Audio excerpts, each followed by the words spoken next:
It's nice to speak with you today, Joe. I look forward to hearing your views on the topic of the future of passive item level RFID. Can you start by providing a brief background of yourself? Okay. I spent 20-some years, 26 years I guess it was, with Nabisco. I had several roles. One, I ran supply chain, and then I did customer marketing and forecasting, strategic planning. And from there, I went on to work for a technology company, and then I took the position as the VIX organization, the chairman, the president and CEO. And during that period of time and throughout my career, I've been deeply involved in all aspects of supply chain management. And I've been fortunate enough to receive any number of awards, I guess, from people who really didn't know me very well.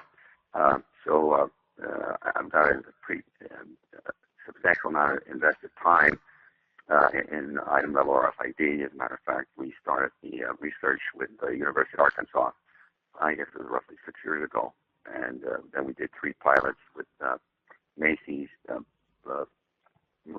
Bloomingdale's division, with JC Penney, and with it wasn't Kohl's, but the other one, Dillard's. And so those pilots turned out to be very positive, and so that is what really pushed item level RFID, passive item level RFID, over the point where people were questioning whether or not it had value.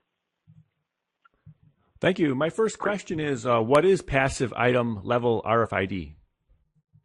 Well, there's a number of different types of RFID. There's an active tag that sends a message to readers that is used for different applications.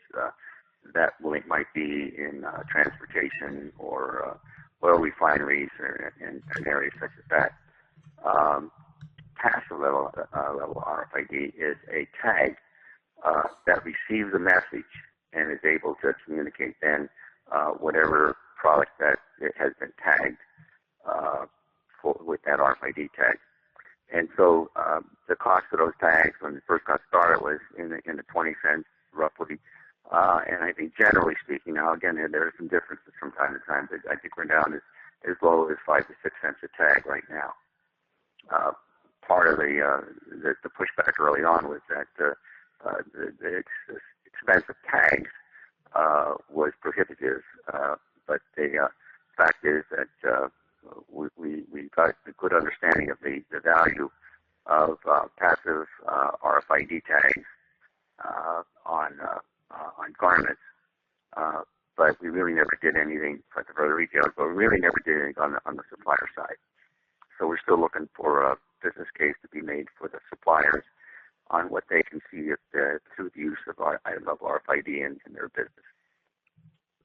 And where is the future heading with this?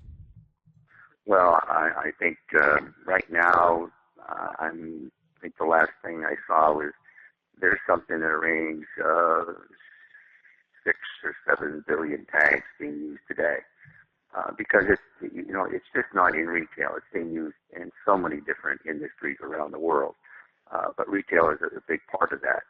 I think the last forecast I saw by 2020, they're looking at something in the range of 25 billion tags a year.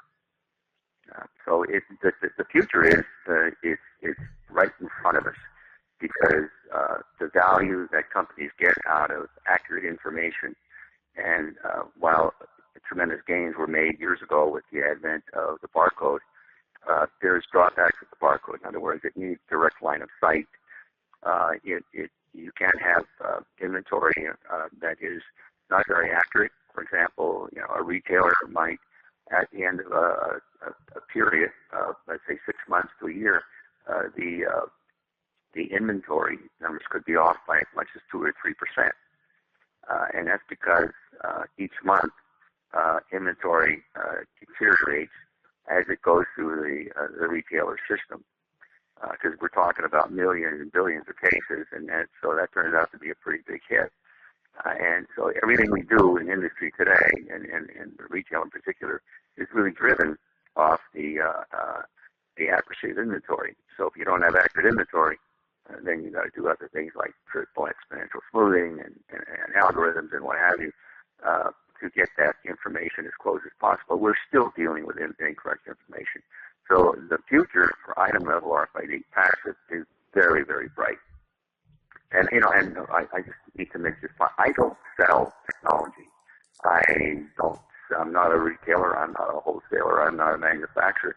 I just happen to be a person who has belief in this technology that it's going to make a big difference for companies in the United States. I think it's going to make a big difference for those companies that are doing business globally.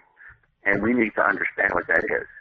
And so there's a lot of misunderstanding on the part of many. As a matter of fact, some major companies I've talked to recently still have the same arguments about the drawbacks of item level RFID passive that were being made 5 years ago. So there's an educational, and doctor, in your educational role, this is a big opportunity for the education community to step up and to help the industry understand what it is you can get out of this item level RFID technology. Okay. So, and why is this important, and who will be impacted? Well, I think I just explained that. Let's go from the impact. It will impact every part of a company. And the reason it's going to do that is because what we start out with now is an incorrect forecast. We then take that forecast and we make adjustments to it to get it as close to accuracy as we can get. And then from that, we do our planning.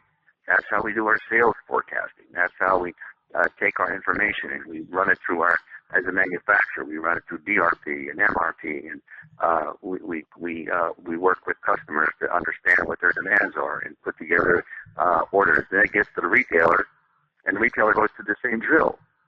So if you think about every touch point along the way that's in place and has to be managed by the organization, some aspect of the organization, it takes time and it costs money. So if we can get to the point where we have an accurate information all the time without question, it's going to have a big difference on the way business is done today. And thanks, Joe, for sharing today. Oh, my pleasure.